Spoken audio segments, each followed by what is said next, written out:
Muli po, palakpakan po natin, Yorme Isko Moreno Domagoso.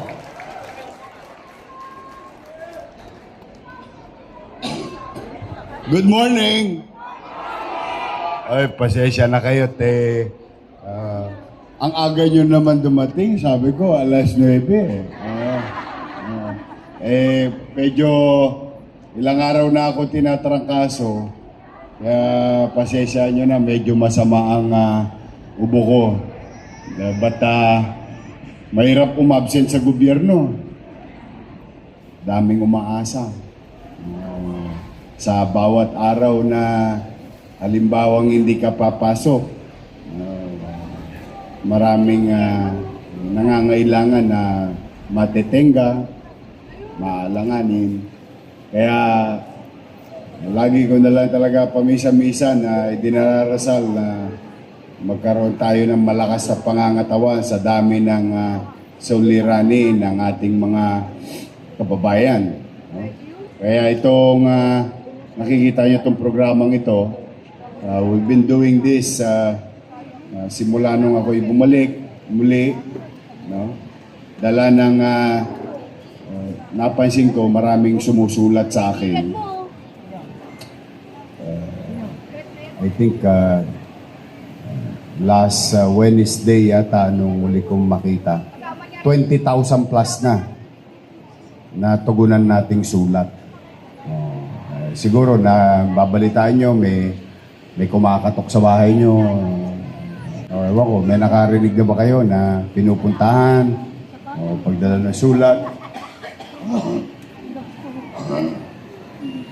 Pagdala sulat, pag nakaluwag-luwag, ariya, sasaranggola lang. Pag walang pisi, nyangga-nyangga lang. Pag may pisi, ariya. But wala nang bumabalik. Kasi ayoko pabalik-balik yung utaw. Unang-una, wala ka nang ang pera, pabalik-balik ka pa sa City Hall.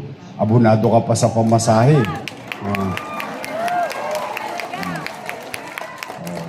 But with that, no, ang ginawa natin, pinalawak pa natin. Ngayon, binaligtad naman namin. Huwag pa rin kayo mahihiyang sumulat. Basta pagka nakaluwag, ariya. Pag wala, talo init. Kasi lahat naman yun na talagang tinutugunan. But this morning, ito'y bunga ng napapansin ko na dumarami talaga ang nagkakaproblema. Economically at saka yung kalusugan. Kaya mag-ingat kayo, uso-uso sipon. Ubo, trangkaso. Yung bulsa ko na lang ang hindi pa tinatamaan. Lahat yan, masakit sa katawan ha. Masakit sa katawan ng trangkaso. But ito yung Kaagapay program kung saan dati-rati, ang normal, yung taong nangangailangan ay nahanap yung gobyerno. Tama naman. Usually tayo, pamilya natin unang takbuhan. Pagka tukod din yung pamilya, sa kaibigan, kay Mare, kay Marites, kay Pare. Pagka wala, tatakbo tayo sa pamahalaan. Pero ito baligtad. Kayo mismo ang hinanap ng gobyerno.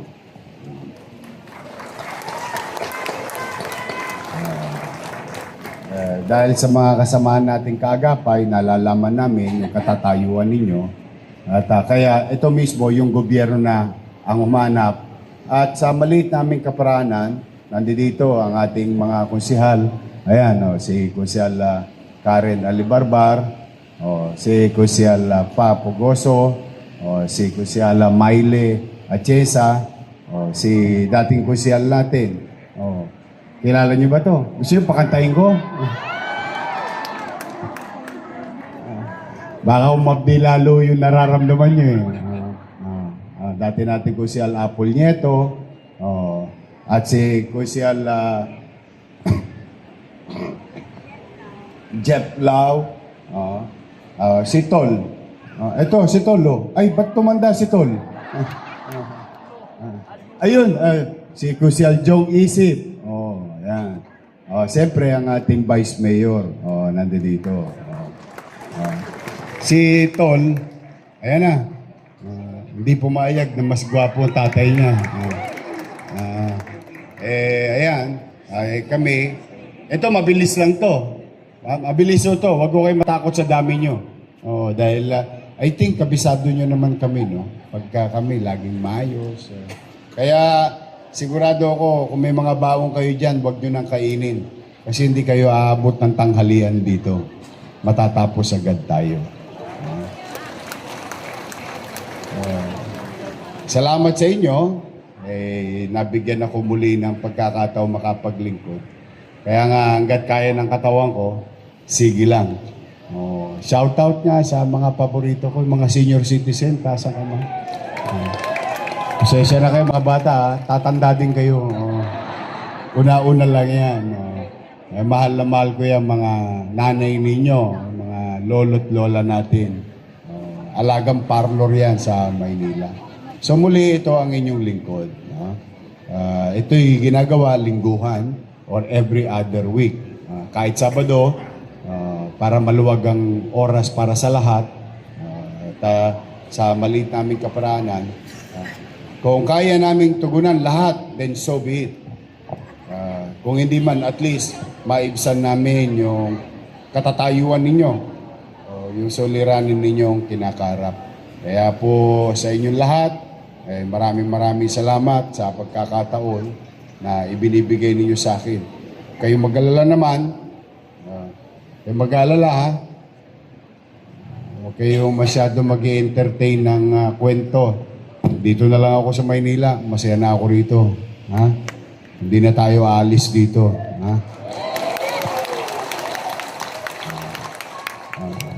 Meron lang mga ibang excited, pero di na. Dito madali. Bibiri mo, pag nakita ko yung utaw, kukwento yun sa akin, Yorme, yung kanto namin, yung imbornal, parado. Pag pinadala ko mamaya yung sip-sip tubo, maluwag na ulit. Dissolve na problema, mabilis. Yorme, yung kuryente namin, gulagulanit na. Pag pinadala, Yorme, may sakit po yung apo ko.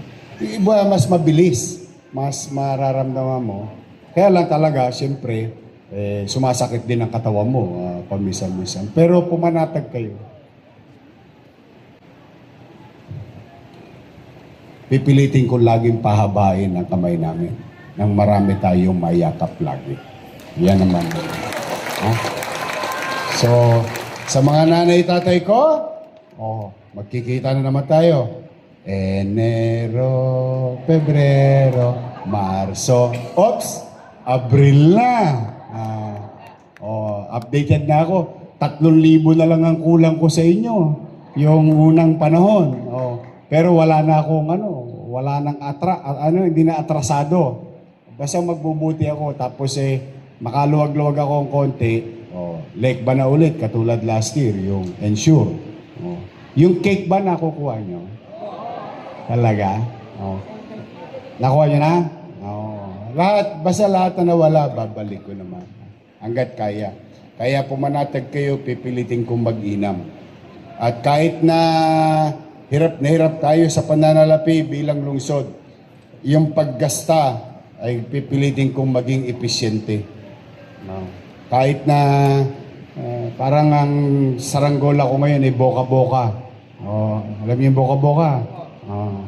Ayun, basta pipilitin kong maging episyente.